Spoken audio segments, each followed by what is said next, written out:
I'm going to be jumping 21 years forward chronologically now to the release of Godzilla.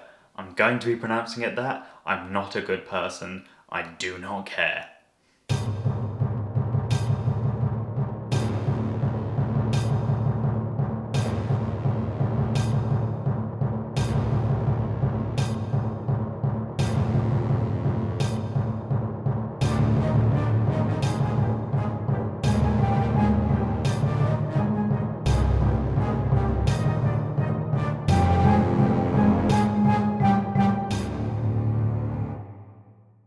I was more surprised by this than I expected, in, a good way.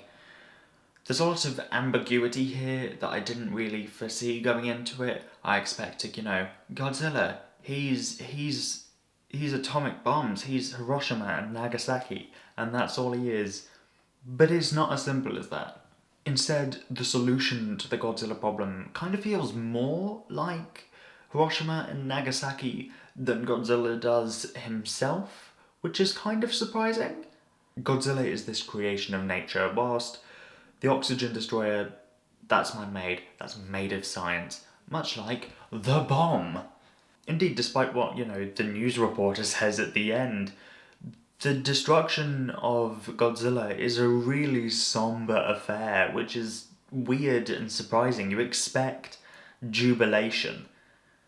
And his death is, oddly enough, kind of similar to Kong's death, just because, both are quite dour when you expect them to be, hell yeah, we killed the beast, and it's not that. Despite this, Godzilla is still the big ol' allegory you expect him to be. There's so much destruction, there's plenty of shots of overstuffed hospital buildings and government buildings. There's this moment during one of Godzilla's attacks that really hits deep. Overall, it's just a lot more somber than I think you'd expect, especially considering where I know the series ends up going.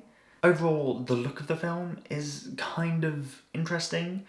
Some of the scenes of destruction look really, really good, and some look less great. It's interesting because of the nature of the black and white film stock, and because of the nature of film degradation in general. Godzilla gets lost against the sky quite a lot.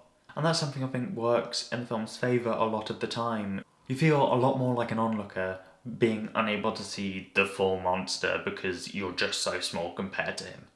And it does generally help you forget that it is just a man in a suit because you can't see the man in a suit. It doesn't take too long to get to see Godzilla himself, although kind of as you'd want, he is parcelled out quite nicely. It starts off small, you get a few glimpses, and then you don't get to see his full thing until later, and then you don't get to see his atomic breath until later on, and all that jazz. It's a well done escalation of information and also just giving you what you want to see and making it feel like a build-up to the big finale.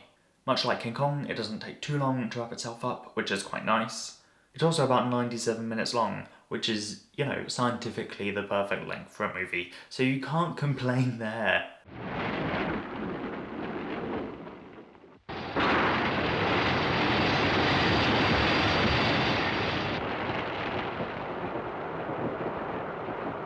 I am going on to Godzilla Raids Again next, the direct sequel to this film. See you there, if you want. Or you can just, watch another review. That's how this thing works.